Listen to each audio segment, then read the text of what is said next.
Well. Well.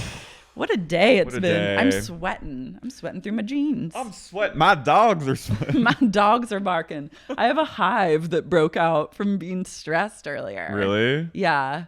From I have a little bit of hives, yeah. Oh, no. It's okay. Did I cause it? No, you didn't cause it. We just did a Facebook Live. We're feeling very vulnerable. Insta Live. Sorry. Not Facebook. Don't even say it. We just did an Insta Live. We haven't done one in 2 years. We're feeling vulnerable. Mm-hmm. But it's incredible. It was an incredible video, and you should all. Incredible moment. It's the best movie of the year. Like on Sundance. Instagram. Who? Yeah, Sundance. We snatched their wigs. And this year there was no festival because they said Laura and Carey might go live the week after Sundance, so we're canceling the whole thing. So people can be at home, which we did, and now you've got to check it out. But yeah, it's always a roller coaster in the world, in the sexy, unique world in the podcast scene. Truly, the drama never ends. The drama is always at a 10. The laws are high, and then the drama gets even higher. And just when you think you're riding the law wave, someone will throw a curveball at you that you just have to navigate. But I think it was something that was important enough to address in some form, and we were trying to figure out what's the best way. And always will make us immediately. And always will personally make me want to like jump off a building, but we chose a way that was felt benign enough. Live. We chose Insta Live, which is arguably the most psychotic, but it was a good one. It was a good one, and we just needed to clear up what was going on. We did two. We did one that was scary, I think, for everyone involved. And shout out to the real heads that joined the first live, because no one will ever see that one, and you got to experience it in the moment. Unless someone was recording. Well, never did. And then my mom and sister called us and said that was concerning. They were like, what were you even talking about? So we were like, They were like me watching Moonfall last night, where I left that movie and I said, what even happened? So they were like, you should go back on and be a little more clear. So we got our like Beth Dutton razor sharp focus on and tried to be the most, articulate we could be while feeling on my end, feeling nervous. Exposed, a little nervous, covered in sweat, and one hive on my leg. I felt more nervous doing an Instagram Live than doing a show. Yeah, it's scary. But you know what? Now that we've lived once, I can't wait to live again. I live for the applause. I love it. I love seeing the hearts. I love seeing all the heart. I can't see it. Oh my God. You were like, wait, let me read and I went, don't you read the comments. I want to respond. I like the attention. I can't help it. Maybe I'm like less of a jonesing for attention than I thought I was. Well, I have no one in this apartment except for Tony, and he can't give me any likes. He can only cuddle. So you should just go on live. And you get a lot of like online you're posting a lot more, so you're getting like what you went you're posting the accent is now just crept in. Yeah. Do you still have hives? I just have one on my leg. Do you feel like I feel like fine. Truly like this is off the record, did I like amp you up a little? I just got really nervous. I didn't know that she said the thing about doxing. Yeah, no, I just got really nervous, and I was seeing like I just don't want to, I can't get deplatformed on Patreon because that's like the bulk of the income of this podcast. Okay. So I just now on the record. Yeah. And I just wanted to make sure that doesn't happen. And I was like starting to spiral. It just like triggered. We had to do what we had to do. I know. And it triggered like, I go right to a place of like being broke and eating Cheerios every meal again. And like have a lot of trauma around being broke. So it's like, I can't, it sent me to one hive and covered in sweat, but we're good now. Okay. I hope I didn't cause any. No. Okay. We're good. All right. Now back on, Jonathan. Well, it was a real Moonfall. It was a Moonfall. Moonfall vibes, but we did it. I was infected by Moonfall, the movie, which I actually need to speak on. Yes, say it. First off, Roland Emmerich, you're in gay jail. And you'll stay there until I let you out for that piece of shit movie. Moonfall's the worst movie I've seen in 2022. Halle and Berry, I would say it's the worst movie I've seen in 2021. Halle Berry. She looks was actually amazing. She was actually the best part. I mean, not surprising. Because she's just gorgeous. She's an example of extremely tasteful plastic surgery. She looks very natural, and I just enjoy seeing her on screen, even though I don't buy that this stunningly gorgeous woman is a scientist, an astronaut. I think that someone that beautiful might think there are better ways to monetize. That's neither here nor there. Love her work.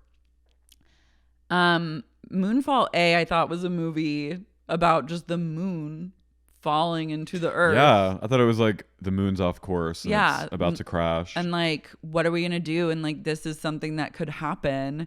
And like, I wanted just moon disaster. I wanted just nature science disaster. Mm-hmm. And then it turned out to be like an alien entity has invaded the moon, which is really like a structure built by our ancestors, and it turned into like a science fiction space alien movie that also made no sense. He's returning to his alien roots. I don't appreciate it, and Roland I would crate him if I could. I'd go get crate Roland. I mean, Stargate was like my first love. It's great. Stargate changed me on a molecular level. It was a queer radical moment for everyone. A lot of people in our generation. And that's what's really upsetting, is because you think of movies like Stargate and you think of Independence Day or Day After Tomorrow, and even 2012 when things started to go off the rails, but I'm still an Emmerich stan. And I said I will ride or die for this movie. And then he went into... And then he said Moonfall, and I literally don't know how anyone even read this script and how this is it is how on every level. Mm-hmm. It is true. Someone wrote on the Patreon, they go, I watched Moonfall, and that moon was boots in the house. And that moon did boots, and that moon had a bussy. Really? You'll see the moon's bussy when you see Moonfall. Well, Moonfall goes deep into the bussy of the moon. I guess maybe that's why Roland. But it wasn't. It was like there's a metaphor for gay sex. Maybe actually, that would be the only saving grace, is if he was like it was a statement on anal. I could maybe see that. Roland, if you're listening, you're free to take that. Stargate is truly like, because he did Stonewall, and I didn't see it, but I saw clips, and I just remember thinking, Stonewall could be Stargate was way gayer than Stonewall. What happened? I'm like, what? Bracing. It's giving. Stonewall was... What happened though? How do you go from being like, whose fault? I need a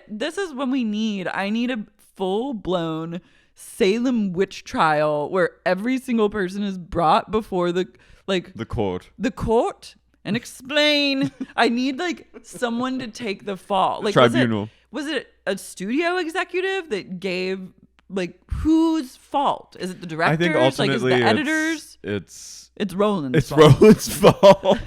But I think I know that scripts and movies get turned into something else because of there's so many cooks in the kitchen. And also I think this had a real film during COVID vibe, because it just seemed the craziest shit would happen. Shit where people are the moon is off course from its orbit and it's going to crash into the earth, and people are like, well, I'm thinking of a plan, let's talk about it. And I'm like, no one is having a reaction, the warranted reaction. So I was then, as an audience member, being gaslit by seeing people just not react to this fucking insane thing that's happening in a realistic and human way. And I feel like the entire movie was shot on green screens or with actors just in closets. Were there crowds of people running from doom? No, there were no real crowds. And I've noticed that with movies made during COVID. I'm like, where are the people? And even scenes where it's like it's like scenes where a character would like call like another scientist or call into some sort of a crowded room or something. Like instead of having those scenes, which would require hiring more actors and then filming them, budget. It's truly just like people explaining everything to you, being like, so you're saying the moon is off of its course, and like, why would it, like, it truly just is a one long telling you what's happening without showing you. Expository. It's completely expository, like almost not enough destruction scenes. There's just like one tsunami, and then the moon keeps like orbiting closer and closer towards Earth. If there's one thing Roland can give me, it's a tsunami. Destruction. I know. I was like, I am a true Day After Tomorrow head. That's a good movie. It's so good. But I was kept thinking about that, where it's like people are realistically reacting to the polar freeze. And this was like, no one was even being like, damn, this is crazy. Yeah. They're just being like, yeah, or like Independence Day when the ships are coming in, everyone's like, yeah, there was no, and I was like, it's probably because of like COVID. It is like COVID. Not being able to hire that many people and having to have a limit on the amount of people. But like also get creative and make a movie that makes sense. Like you're artists. Well, this is your job. People. You should partner with Roland for the next movie. Roland, I'm serious. You need me. You don't think you do, but I'm telling you, you literally do. No one is a bigger fan of Roland than the two people in this room. I would love Roland to direct an episode of And Just Like That. Please. Can you imagine? I want like a episode of destruction. Yeah, like a horrific hurricane or like a... Jack Ferber pitched a Saving Sex in the City 3 episode. A true legend. Jack Ferber is... If you don't follow Jack Ferber, he's incredible. One of the best. He's so funny. He's also such a talented performer and just like a New York icon. Truly iconic in every way. He pitched a really great Saving Sex in the City 3 scenario that would be right up Roland's alley. Really? Right up Roland's pussy. Oh, I think I listened to it. Yeah, it's really, takes place, it's like very post-apocalyptic. There are like monsters. It could be its own universe, I highly recommend. I listened to it. But anyways, we're not here to talk about Roland. We're not here to talk about Roland or Moonfall. We're here to talk about the other Moonfall. I'm Carrie. I'm Lara. And you're listening to Sexy Unique Podcast. They did that. I'm in this podcast on the verge of tears. Anyway, guys, we're on the penultimate episode of the season of And Just Like That. Can you believe? Aren't there just 10 episodes? And just like that, there's a tight 10. It doesn't feel... Are there? I don't know. You seem to think that there are 12. I thought there were 12. Okay, let's Google this. Okay. Let's take to the boards. I hope there are 12. I hope there are 35 in one season. I mean, the original show would have like 20 episodes, right? Per season? Yeah, but the 6th season was split up. Like Ozark, which I have to commit to. The final season. I know. I just fell off of Ozark. I love it. It's just like it's a really hard show to watch sometimes because it's so bleak and everyone gets shot in the head. That's like literally, it's a place of Gomorrah. A place of skull fragments and brains. Gomorrah, 10 episodes. Oh, damn it. So we only have... There's literally one left. Uno mas. And I'm upset because I said something to Laura that she flagged me for and was like very concerned for my wellness. Okay, I actually have to be fully honest, which is I don't even know what happened in the episode that we're about to talk about because we can just before we even started watching the episode, Carrie turned to me and said, I have to be honest with you. I really like Che Diaz a lot. And then I said, what are you talking about? And he goes, I really like Che, and I would go to one of their shows. Like, I would gladly go to no, you didn't even say show. You said I would gladly go to one of their concerts. You called Che Diaz's comedy show a concert. Because you can't say anything. And then their comedy shows can only be called concerts. I went into such a fugue state that you forgot what we were that watching. I forgot anything that happened. I was like half kidding because I was just trying to be like, but it was also like, this is a safe space. It was a joke, but it also had serious undertones. I think I've been Stockholmed, and I think that they've worked their voodoo on me. They wiggled their fingers at you and said, "Come here, gay." And now I'm literally one of the people in the diner that Miranda and Che are eating at, who's going, "Oh my god, that's Che over there." That's literally me. I'm the girl in the beret. You are. I thought you were at first, but then you turn out that you're actually the blonde girl. I'm the blondie. Who's like an even bigger fan of Che Diaz than Beret. Like Beret and her gal pal are just like eating at this diner, and Miranda and Che are in the corner, and Che's eating like salmon. Che's eating like a macrobiotic salmon bowl. And they go to Miranda, "God, you look so pretty today." And Miranda goes, "And you look so something non-polarizing statement about gender," and Che goes, and then Che goes, "Gosh, you're so funny. Gosh, you're funny and fun." And then these two, even with your clothes on, and I literally was like, I pulled out a tooth. And you went, these mega stands come over and they go, "Che, we love you. Can we get a selfie with you?" And then Miranda goes, "I'll take it." And they go, "Are you famous too?" And then Miranda says, "No, I'm just the girlfriend." And Che gives her a look. Che Diaz says, "I don't know about that." As we know about Che. I said, Che's constantly in a state of non-tradition.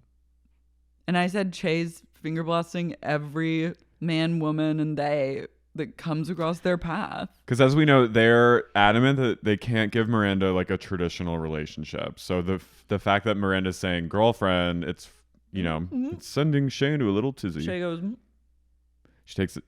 Oh my God, I said it. She. Okay, wait. Can I just say one thing? What? These mistakes happen truly. Like, you're aware of it. And I think that's the proper thing to be. I don't fault you for saying that. It's very confusing.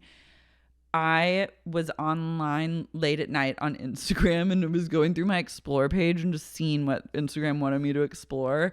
And someone had posted, I think it was like a Grazia, like UK or something, had posted like a photo of Che Diaz. And I literally was like, oh, and then clicked on it. And they were like, Che's the most polarizing character on TV. Like, what do you think? Do you love her? Hate her?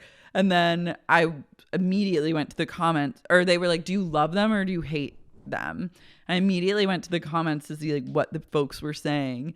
And so many people, literally almost every single comment was a supportive, loving comment. They said, but they misgendered Che. Every single person, not even meaning to, but it was comment after comment being like, she's fucking incredible. She slays every episode. I love Che. She is so funny. And I think she's honestly very hot. Like, and I was like, when are they like, and so I just think everyone's struggling with the Che Diaz pronouns. Okay. That's a long way of saying I think everyone has a pronoun struggle with Che Diaz. Okay. But I was cackling because even the diehard Che Diaz and I might be one of them very soon. No, you are one of them. No, but so you have professed your love for one Che Diaz. But we know that that is going to be a point of contention for them. That Miranda's coming on maybe a little too strong. Well, Chablis Hobbs blew up her life. Chablis Hobbs is an addict after all. So now she's thrown away booze and she's packed a million tiny Che's into her suitcase. Well, she literally says at one point when she goes to Che's, she goes to their door and she goes, I was craving some Che. I'm like, you're an addict through and through. You need to go to Coda. You need to go to SLA. Lost a lung when she said that. I'm craving some Che. And even Che's like, honey. Che was like, back. I may be great, but even I know I'm not that great. Meanwhile, Carrie gets a little visit from the hot millennial or Gen Z downstairs neighbor. What was the point of that? Letizia? I don't know. I think to draw attention to the rings. Oh, yeah. I truly have gone full fugue at the Che Diaz confessions. She comes upstairs and she's like, hey, I just wanted to thank you again for being such a down bitch. A down ass bitch. And she's like, I wanted to give you a gift. And I know, she goes, I'm a big fan of your podcast. Finally, one person that knows who Carrie Bradshaw is. Finally. And then who loves her writing and knows that she's also that girl listening to X, Y, and Me every week. I know. Bless. And she gives Carrie a ring. And she's like, I thought maybe you could advertise on it on your Instagram. Because so she's like, probably Googled Carrie one night and was like, oh, fuck. Like this is like a chic woman. Mm-hmm. And so I better give her a diamond ring. And she goes, when Scarlett Johansson wore one of mine, my stuff just blew up. And I was like, okay. I just had a stroke. I'm like still fuging from the live.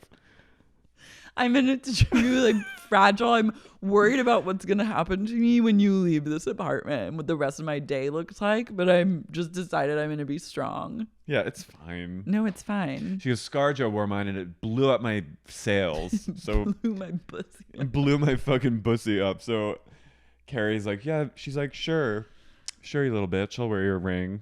I'll wear your stupid little ring. Stupid, ugly ring. Get out of my face. Get out of my fucking face. Fucked up slag. You little fucking bitch. And the girl goes, okay, cool. And she walks out. The next season of And Just Like That, they should have a different director direct every single episode and do their own take on like the universe and the world. What if in the next season Carrie just like starts going up to random like young people and going, you little fucking pussy? I think Carrie should get like really mean. Like her next stage of grief should be just getting fucking chasing people away, driving them away with her evil glares and her like and her cold-hearted reads. And she should truly go into just be like, drag them, girl. That's what we'll say when we watch.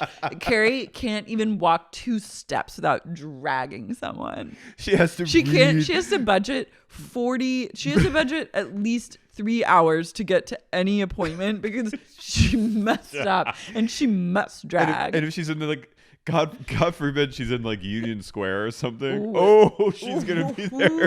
Dragging left and right. Talk about a tight 10. I'm talking tight 10 hours. Yeah. Every single person she sees on the block, she's gonna go up to them going, let me guess.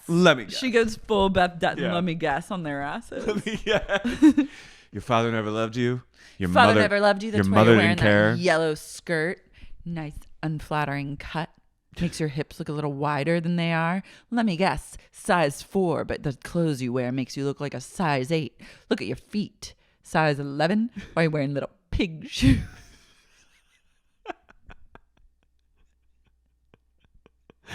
So Carrie's like, drag her, girl. But Carrie's like, sure, I'll wear your fucking ring.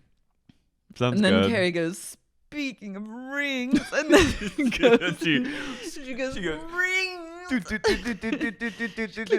she runs over her closet. She takes out Big's big fingered ring. His big old cock ring. She takes out Big's cock ring and wears it as a bracelet. Like a loose, clanky bracelet. She puts it all the way up on her. Oh yeah, like one of those like. Yeah, one of her like an arm bangle. Mm-hmm. And then she goes, I'm gonna wear this from now on. So she's like, Carrie's having a lot of ring thoughts. But she has a date with. She's a date coming up with the teacher who, again, I'm like, honey. Well, I think something's gonna happen. I think they're gonna be. I think it's gonna be. That's who Carrie's gonna like be with. Her rebound. I guess he's like a good rebound because he's the polar opposite of big energy. They're gearing up for date 2 because, as we know, on the first date they both vommed, which I vommed yesterday. I think it's cute that they did that together. I do too, and I think it's brewing. Seema and Carrie are waiting in line for a club because I guess it's like low key Seema's birthday. I love Seema. I love her too. I love them together. It's like the only time they're good. They feel like they would really be friends. It feels like with Charlotte and Miranda, I'm like, girl, you need to drag them and then leave them in the dust. Right off with Seema. It's giving. So they're waiting in the club, and then Seema's like casually drops like, I'm turning 54 right now. And Carrie goes, she's like, it's your fucking birthday? Why didn't you tell me? And she goes, I'm not a birthday person. I love that and respect that. And she's like, I just want to dance tonight. So Carrie, they're waiting in line. And by the way, the background acting in this episode, there's a lot of people in line on their phone. There's like crop top or pixie cut women giving dirty looks to Carrie and Seema as they cut the line to do. They cut the line to try and like sweet talk the bouncer to let them in the club. And this girl that's behind them, old pixie cut Jones, is like, she looks them up and down. I go, Carrie, that's you. It's me. It literally that's is me you. Acting. That's you vibes. Okay. There's people like on their phones. I'm like, this is not. I love it. So then Carrie's like, could you please? She's doing that Sarah Jessica Parker thing of, could you You don't have to do this whole thing. We don't have to do this whole thing. Can't you just cut me some slack? It's my friend's birthday and she just wants to dance. And this bouncer's like, you're in my personal space boundary. Back up. No. And then Seema flashes like 100 and he's like, I'm offended by that. Why? And Seema goes, was I just canceled by the doorman? Which I thought was funny. Yeah. So then they go. They have a sweet little. They have a little slice of cake at the old lady cafe. And Seema's like, this is a good birthday. I have a good view. And she looks at Carrie. Yeah, she was like appraising herself as though she were an apartment, and she has really got it all going on. And Carrie's like, I know your fireplace will show up someday. I know he's out there. You've got a man. Go get a man. I'm like, you guys should date. Yeah, they maybe literally Seema was just talking should. about you. Maybe you should be the fireplace. I think when she said I got a good view, it meant like the view of her. Is I know, really I'm good. kidding. Oh, okay. You're like, Seema's a lesbian. I just want. You're literally like, we're all lesbians. Che turned us. Che turned us all. So then Charlotte is, or no, Miranda's making people paint a house in Greenpoint with Dr. Nia Wallace for charity. Is it Habitat for? It's like a kind of, it's like some foundation that's redoing a home. So she's enlisted all the gals. So she's planning that. But I'm also like, these women would not do this. Carrie's like, can't I just write a check? Like Miranda would do that. Yeah. But Miranda's like, don't be the white woman that just cuts a check. And Carrie's like, fine. Carrie's like, and then internalizes that resentment, and that's what's going to contribute to Drag Her Bradshaw season 2. Carrie Dragshaw. Charlotte is planning Rock because he doesn't want to have a bat mitzvah. He wants to have Is it a he or they? I guess they're they. They're having a they mitzvah. A they mitzvah. Cool. Wait, okay, we have to talk about the elephant in the puss because Lily. The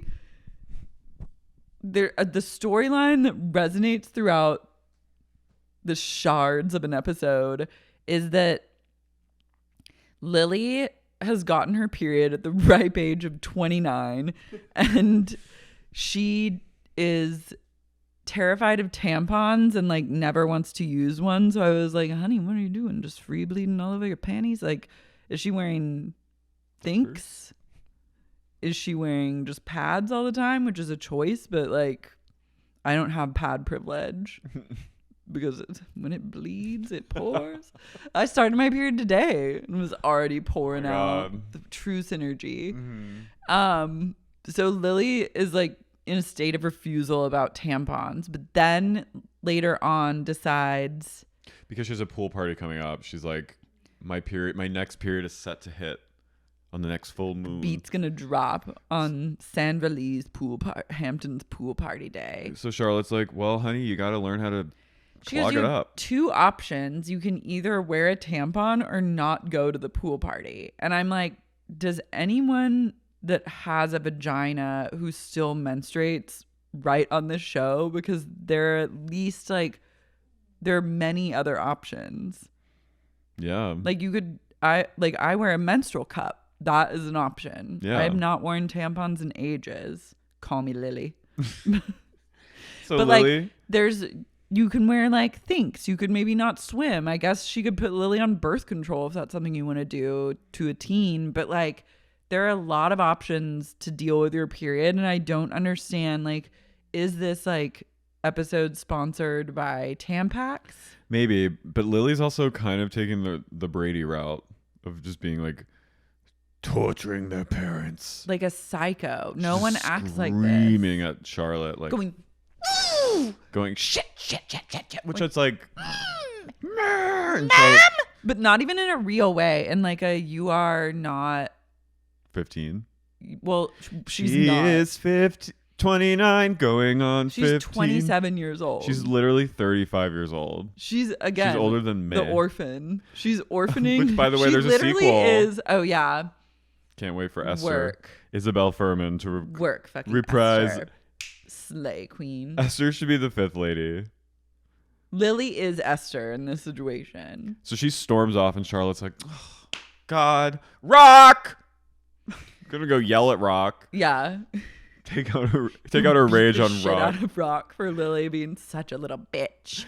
So then we cut over to Miranda goes to visit Che with cookies, and Che answers the door, and Miranda goes, I just thought I'd come over and drop in because I'm feeling so spontaneous lately, and I thought I'd bring desserts. And it's kind of set up to think that someone's in Che's apartment, like they're having a lady or they're finger blasting someone else. Yeah, or someone's over to be finger blasted. And Che's like, no one's here, I'm just writing. And I'm like, oh, their next special. Shaken to my bones. You don't interrupt Che Diaz when Che Diaz is writing. So Che's like, when but Che takes pen to paper, you better stay away. Che writes with a quill. Mm-hmm. Che's like, or a typewriter, like Madam X.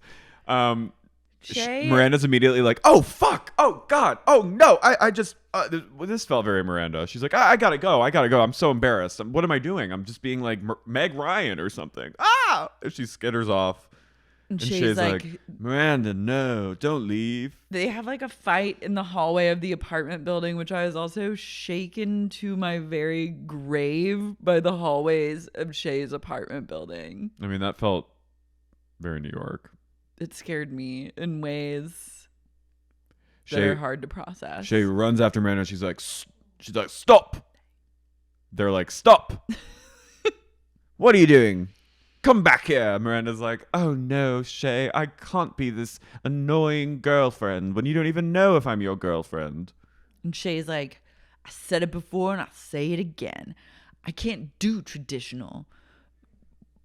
I don't know what we're doing. And Miranda goes, what are we doing? Are we dating? And Che goes, you and I are just getting to know each other. And I was... Che's immediately sound like Bret Michaels now. They are Brett. Come They're on into Brett the love. energy to me. Yeah. It's the same star on the stage kind of vibes. And then Che's kind of like a rocker. And Miranda's like, well, now I gotta go home because where I live with my ex-husband who I've shattered. And Che's like, well, can I keep the cookies? Why don't you come on up and I'll go down on you. And Miranda goes, no, Che, I can't do that. I can't be spontaneous. And she just skitters off. Can't be Meg Ryan. Wait, I'm also really miffed that we didn't get an episode in Cleveland. I know. I hope that's like... Miranda no, we're not gonna literally went to Cleveland and blew up her marriage, and now we're just like living in a life where like everyone's comfortable with like what's going on. We're living in a post Cleveland world without ever Cleveland. seeing. This is what people are doing now, okay? This is Moonfall vibes as fuck, because I'll tell you why. In Moonfall, there's all these scenes where the moon literally comes within inches of the earth or like crashes into a mountain as it's like orbiting the earth. And when it's getting close, like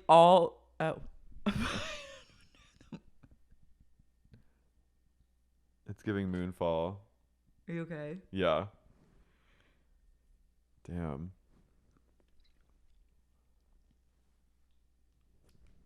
It's giving. I'm good. Carrie's pulled his contact out, and I forgot that you even wear contacts. So I was like Jan, I was the literally Brady like, Bunch he movie pulled with the his plunger. retina off. You see the scene where the moon is like coming at the earth, but then you just and then it would just like show kind of craziness happening, and then it would just cut and the moon would be leaving earth, and you'd be like, but what about when the moon fucking dragged across earth and you never got to see that bitch drag? And this is the same thing with Cleveland. Like, why are people just skipping over things? I know, it's like when some file is declassified and all the stuff has the black line over it, and I'm like, but this is I need to know. I need to know. You can't say this is a leaked thing when we don't know what's. You can't just like black bar things out. Cleveland was a black bar episode. People are just doing this now. Creative. Like, this is a new genre where It's post-COVID where we'll give you a little bit and then we'll give you the end, but we won't give you the meat of the sandwich. I want to see Miranda showing up to Cleveland and Che being like, oh. I know. I thought we all knew where it was going to go. And then suddenly it took a turn into like Habitat for Humanity vibes. So then Carrie is.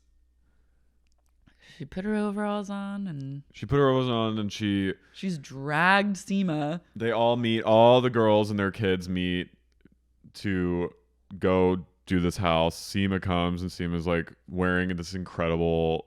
She's wearing like head to toe Valentino. She's like, I'm not doing this. If you need me, I'll be over at the table smoking a cigarette and writing a huge check. And Carrie's like, oh, I'm jealous of you. And she's go like, join her. Get the fuck out of here. So Seema goes and hangs out by a bench, and this hot Frenchman who Laura thinks is on Emily in Paris. He looks like the club owner or like the Maison du whatever. That's all that guy plays. Is that him though? I don't know, but this hot guy pulls up he's French. He pulls up in a convertible and he like owns a club that the charity thing is happening next to. And Seema's just sitting there on a bench smoking a cig, and he's like, you look like a boss. Tell me what's happening here. And she goes, why are you talking to me? He goes, you look like a boss, and I own the hottest club in Brooklyn. And she goes, according to you. And I was like, go off. They're gonna fuck. They're definitely gonna fuck. I'm like, can we just go into that show? I don't want to see people in overalls painting houses on Sex and the City. I went glamour, and I went Cosmos. I went Cosmos, and I went high heels and cigarettes, and I went sex, and I don't want painting. Nia Wallace is there with her husband. Nia's like, stressed, her catering, and then LTW and Charlotte arrive. And Charlotte's like a clown car of people pull up in this white limo. And it's LTW and wearing like a deconstructive purse on her person. LTW was working it. She was giving me She like had a brush in one pocket and a makeup brush in the other. She was giving me producer. What I wonder who makes that shirt that she was wearing. I know, I want it. Did anyone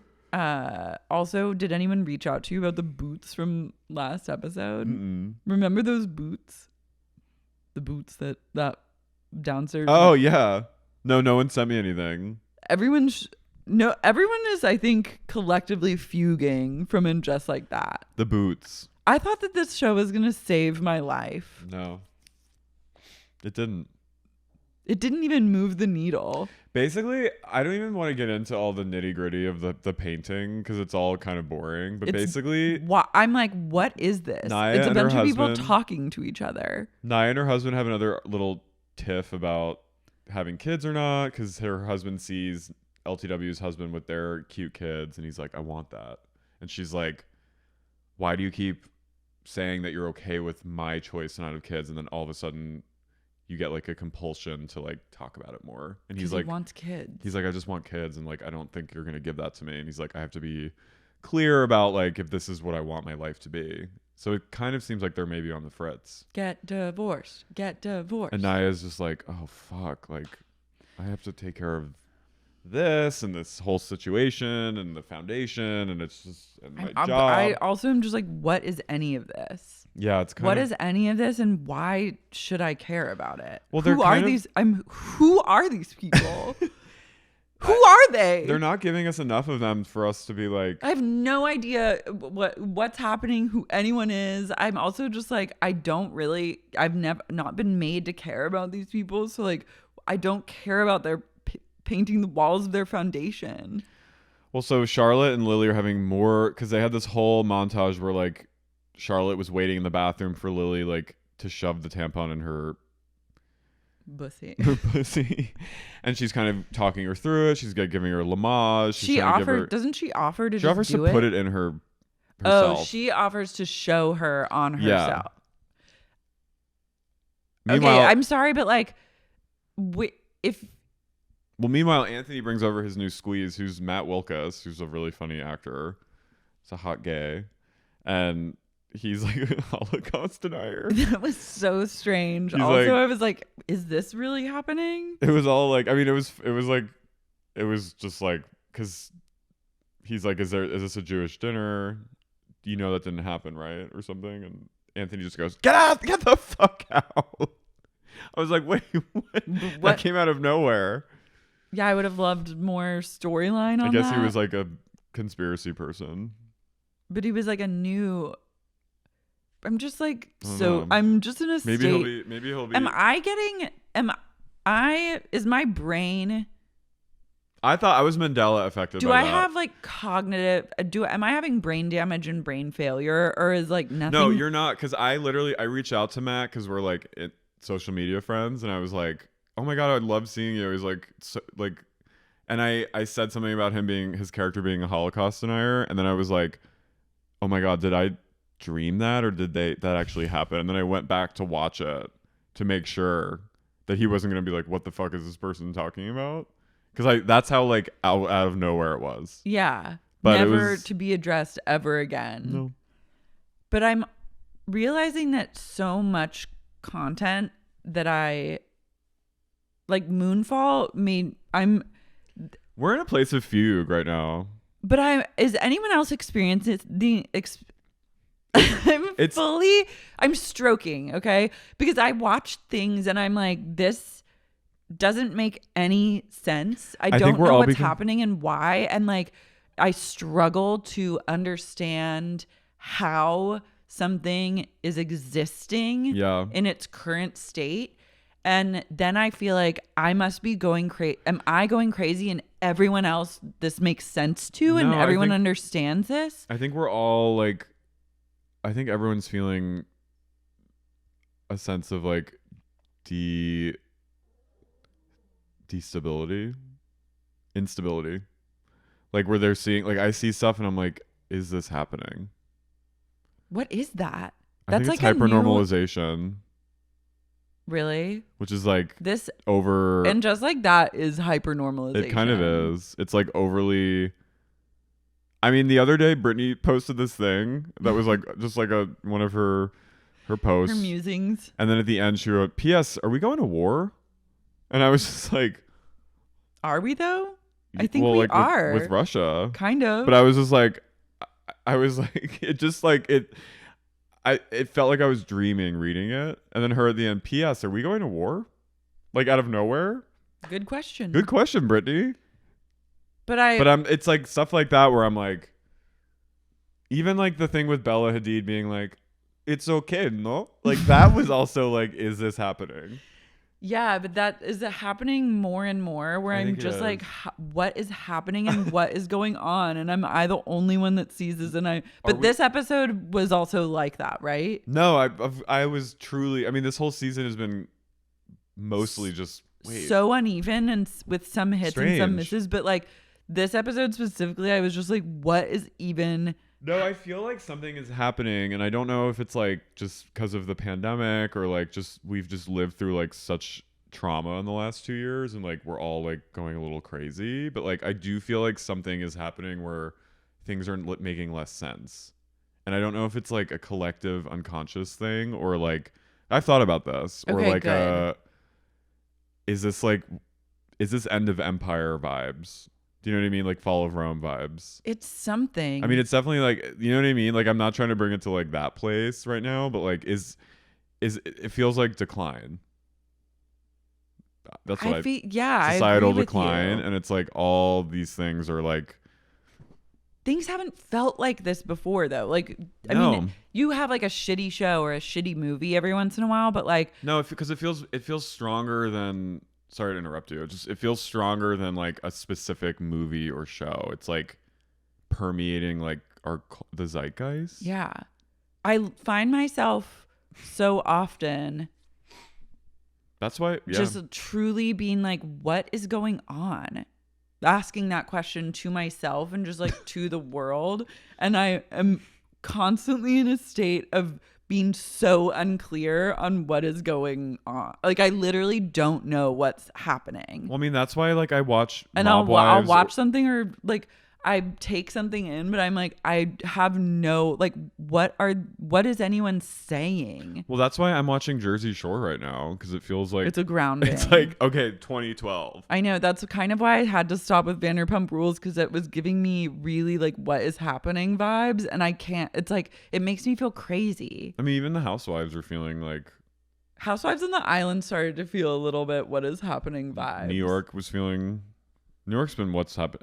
It feels. But there's different, like, from just like the chaos of Roni past, and then like a true what is happening season, which I didn't. It gave me that, and I had to boot like after the first episode. I was like, I can't, because it will scramble me. I think there is something to like all these. Nothing is clicking anymore.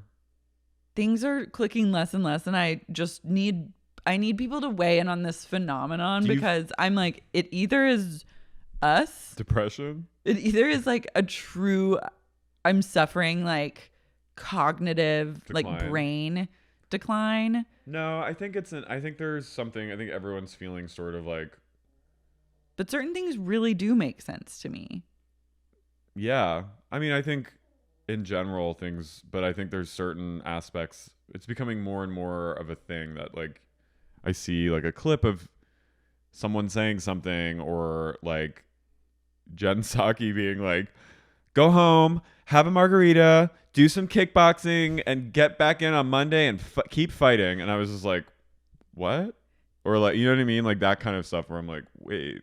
It's like the ketamization of society, where like we're all in a if K-hole. You do enough ketamine, you really start to feel like, what is anyone saying? Yeah. But it's fun because you're on ketamine. But this is like being on ketamine without any of the fun part, and you're just like, but literally like, what is anyone saying or doing? I don't know. And it's crazy. I mean, this episode felt like this was a true what is happening. I guess all I can say is Charlotte and Lily then gets her tampon string like caught in her. Where did her nether regions? But where was the string? It was like either in her like asshole or her. I don't even. It's like weird to even. That was never clarified, because I have had I've had a string come off of a tampon, and then you really have to search. It's a search and rescue mission, but like, where was the string? I don't know. This is what I'm saying. But then we'll never know, because then Charlotte has a flash period. But like, you're left in periods of being like, but where? But what though? And that is, I'm just being constantly by so many things left to just wonder. I know. It's weird. What though? The show just ends with Carrie standing up or going to meet the teacher on a date for number 2, and then she's like, I can't do this, I'm still like grieving big. And he's like, all right. And then she goes out, but right before she goes out with Seema, she sends him a text that says strike 3, because he's like, this is my second strike. But we've literally been waiting now for the whole season for her to just go on a date. She's like, and just like that, I wanted to dance again. And just like that, I put my heels on. And it's like, I'm waiting for her to fucking boots. Take them to boots the city down. But when is it happening? Her boots are in the closet. I saw them. She should dust those little white booties off, slap them on her feet, and hit the fucking town, bitch. I'm just in a state of utter confusion. Me too. Confusion. I'm so I'm shaken to my core. When things, I think, also don't line up. They used to line up in the past. Back to Roland.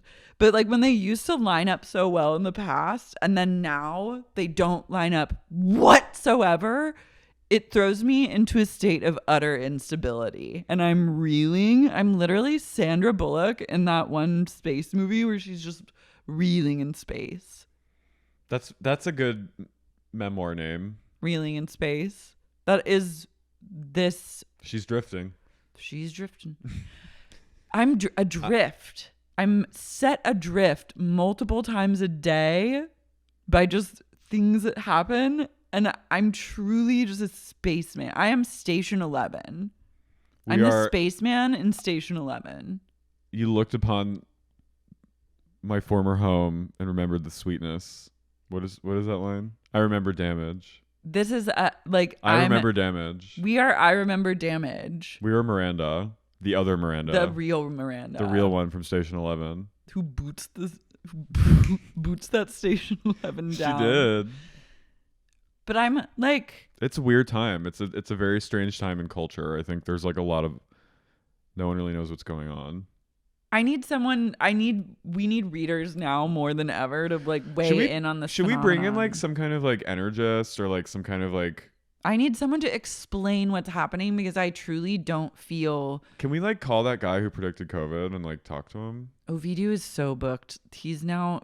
COVID made things rock for him. But I need to get in touch with him. I'll reach out. I don't think he'd come on the pod, but I need to... Yeah, this is something only like an energist or a psychic or a tarot reader can handle because no one else knows anything. I mean, that's all I have to say about this episode. I don't even know what... I don't know what's left of anything. I'm literally feel unmoored right now. Well, what are we... What time is it? What are we going to do? Is it 2:30?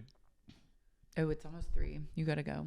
Well, guys, weigh in. I don't know what happened this episode. Just we tried hard, but nothing more can be done or said. But it's reflecting of what we watched. Yeah. So stay maybe tuned next week. Next week. The finale. The finale.